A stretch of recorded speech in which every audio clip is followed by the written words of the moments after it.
Anda percaya enggak? Channel YouTube nontonnya bukan hanya jasmani, ada yang rohani juga.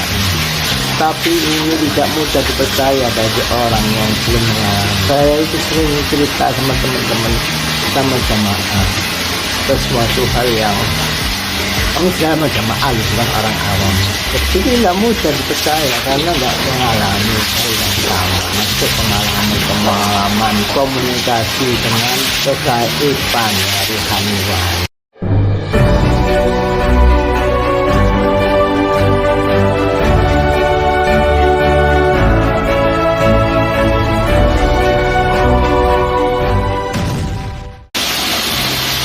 Assalamualaikum warahmatullahi wabarakatuh. Ya, testing. Alhamdulillahirabbil alamin, berjumpa lagi teman-temanku semua. Semoga sehat walafiat lahir dan batin, jasmani dan rohani. Alhamdulillah. Kita membahas bab yang kemarin, bab sholat hakikat. Ya, sholat hakikat itu harus kita perdalam sesuai dawuh beliau, lahir dan batin, jasad dan jasmani rohani, jasad dan batin. Yang kita perdalam adalah niat yang dicontohkan beliau itu hanya makmuman dan imaman, tidak ada adaan. Ini jasmani itu hal yang biasa saja, adaan itu tidak contohkan Nabi. Secara hakikatnya ini kita itu sholat ya kemungkinannya hanya imaman dan makmuman. Karena itu saya sering kalau di rumah kalau sholat itu ya ini secara rasa saja ya. Ada yang makmum di belakang saya, pertama dari majelis goib yang ada di atas rumah saya itu kan ada majelis goib. Jadi jin-jin muslim yang saya muslimkan itu saya persilahkan pilih tempat di mana saja, tapi biasanya milih tempat di atas rumah yang saya sediakan.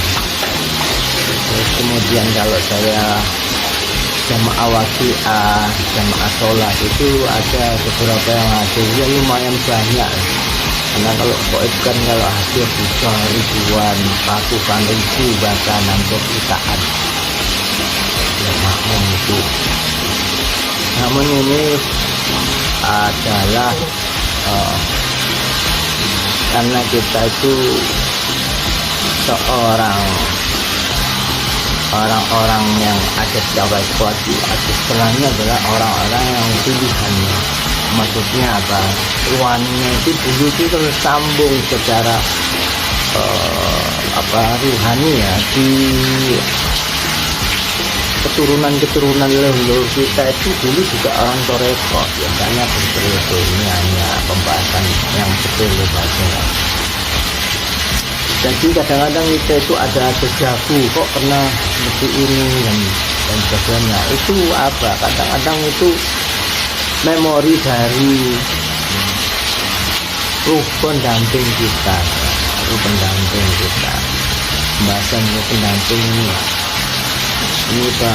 kalau kita memperbaiki amal ibadah, terutama sholat ya, ruh pendamping itu juga ikut naik derajatnya, karena kita menjalankan sholat itu dengan benar, yang bisa naik ke atas, yang bisa dihadiahi Allah cahaya yang bisa menempel dalam jasad kita ya. Itu juga mempengaruhi ruh pendamping kita. Pada poinnya adalah Poinnya itu kalau saya sudah merasakan kehadiran teman-teman jamaah goib yang ada makmum di belakang saya ketika saya persiapan kan berdiri sebelum sholat itu, terus menepatkan lafaz di dada ya, itu sudah merasakan kehadiran ya pertama mereka, maka saya niatnya adalah imaman walaupun sendirian itu. Ini hanya saja ya pengalaman rohani lah ya, saya nyaman. Dan ketika di pondasi pun mereka semua ikut gitu, ini seperti itu, ini hanya gambaran aja di benak seperti itu, kepekaan ya. Mudah-mudahan kalau kita berjamaah juga bisa membimbing baik yang jasmani ataupun yang teman-teman rohani kita. Anda percaya enggak? Channel YouTube atau video-video itu penontonnya bukan hanya jasmani, ada yang rohani juga kan aneh. Tapi ini tidak mudah dipercaya bagi orang yang belum mengalami. Saya itu sering cerita sama teman-teman, sama jamaah, sesuatu hal yang sama jamaah bukan orang awam, sesuatu hal yang aneh itu tidak mudah dipercaya karena nggak mengalami hal yang sama, termasuk pengalaman berinteraksi, bercengkrama, berkomunikasi dengan kegaiban ya, rohani. Kemudian nanti kita putar ulang, perbaiki terus contoh-contoh dari sholat hakikat ya. Nanti kita lihat habis ini supaya lebih mantap lagi.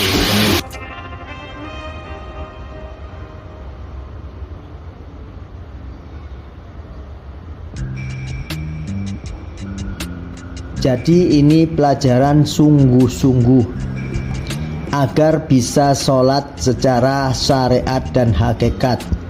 Semoga saja paham.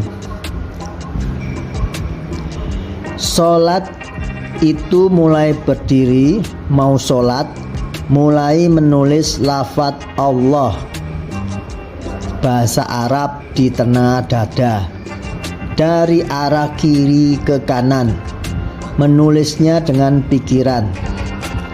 Jadi pikiran fokus ke tulisan Allah di dada. Secara syariat tangan diangkat untuk takbiratul ihram, membaca takbir, karena niat itu di dalam hati dan di awal juz sholat.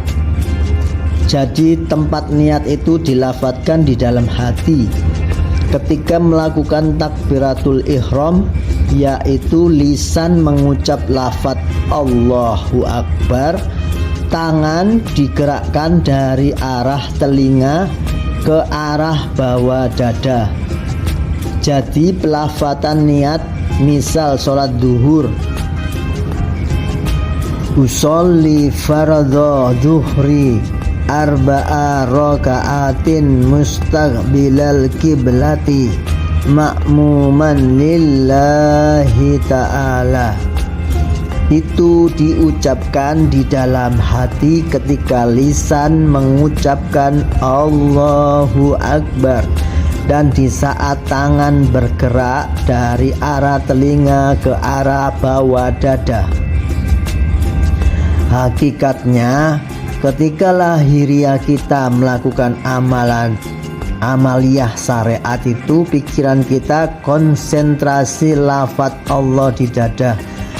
Ketika tangan sampai ke bawah dada, tulisan Allah ditulis pakai pikiran di bawah dada, di 4 titik latifah bawah dada sebanyak 4 titik. Jadi yang diingat dengan pikiran jadi 5 lafaz Allah, di dada 1 dan di bawah dada 4. Itu diingat terus selama baca Al-Fatihah, dan baca surat setelah Al-Fatihah. Kemudian waktu ruku, maka ingatan tulisan lafaz Allah yang 5 itu tetap diingat, ditambah di punggung tangan. Lalu waktu sujud, mengingat tulisan lafaz Allah di dada, kedua punggung tangan, dan di jidat.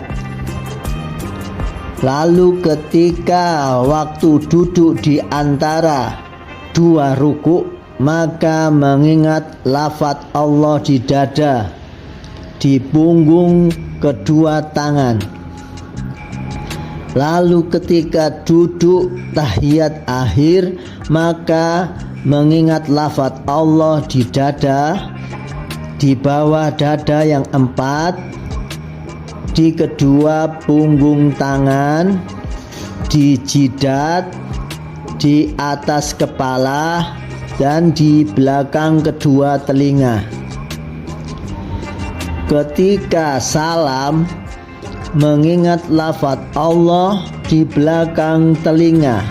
Ketika menengok ke kanan, di belakang telinga bagian kanan. Dan ketika menengok ke kiri, menulis lafaz Allah di belakang telinga bagian kiri. Demikian, semoga paham. Putar ulang, perbaiki terus contoh-contoh dari sholat hakikat supaya lebih mantap lagi. Demikian, wabillahi taufiq wal hidayah. Wassalamualaikum warahmatullahi wabarakatuh.